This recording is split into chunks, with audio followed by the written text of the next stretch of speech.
for Faith Book, the Book of Faith, the Word of God, the Bible. Verses 17 to 24, basahin ko lang po. In the same way, faith, if it doesn't have works, is dead by itself. But someone will say, you have faith, and I have works. Show me your faith without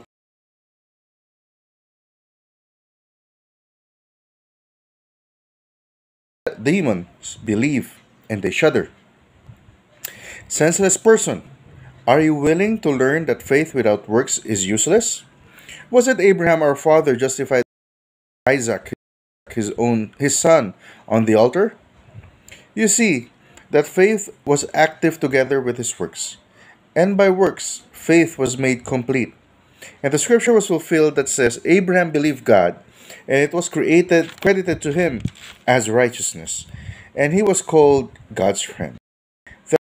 That a person is justified by works and not by faith alone. Isang madalas na pinagdidebatehang bagay, ang pananampalataya at gawa. Pero nais sabihin dito ni James ay yung pananampalataya natin ay dapat may kaakibat na gawa. Kung babasahin niyo po ang theme mostly palagi ni James ay tumatapok palagi sa ganung tema na ang pananampalataya natin ay dapat nagbubunga ng kabutihan o pakikipagkapwa. Naalala ko po yung klase po namin.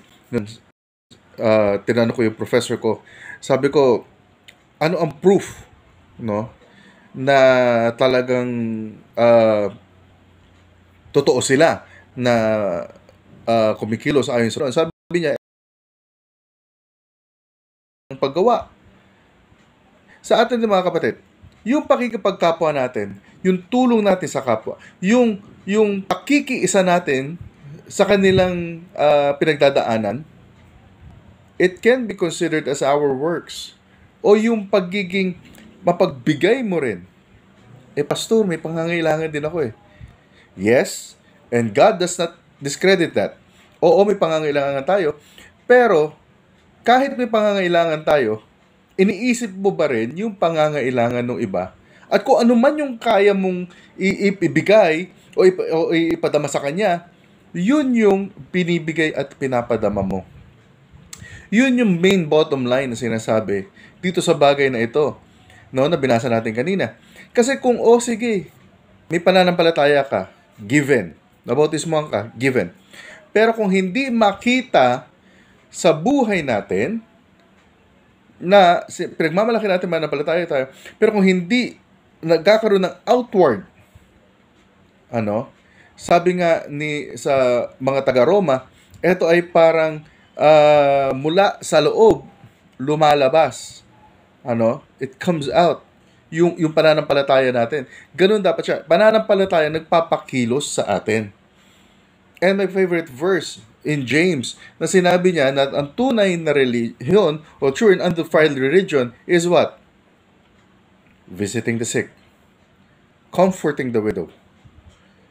Mga kapatid, talaga bang, sabi ko nga sa inyo, ito ang very tricky at palagi pinagdidebatihan . Kasi nga, ligtas na tayo, hindi na natin kailangan gumawa. Pero mga kapatid, hindi ba mas maganda na dahil nga ligtas na tayo, nakikita yon sa ating gawa?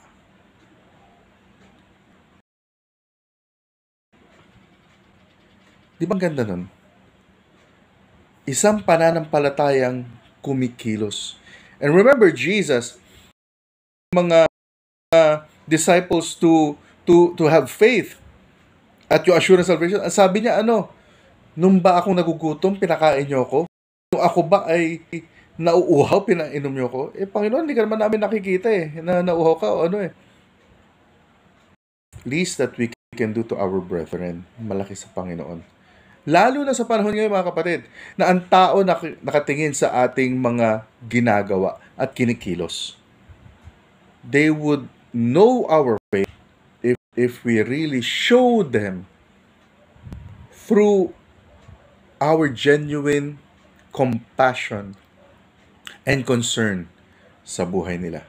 Nawa mga kapatid, magkaroon tayo ng ganyan na attitude that our faith must be shown, not just lip service, but also service to others. Ganun yung ating ipakita. A spirituality of compassion and humility. Makita sa atin. Let us pray.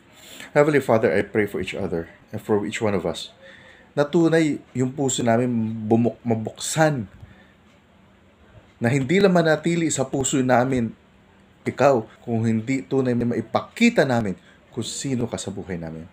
Gamitin mo kadakilang Diyos. And by our faith, they would see us through our works. Salamat, Panginoon, sa pangalan ni Jesus. Amen. At amen.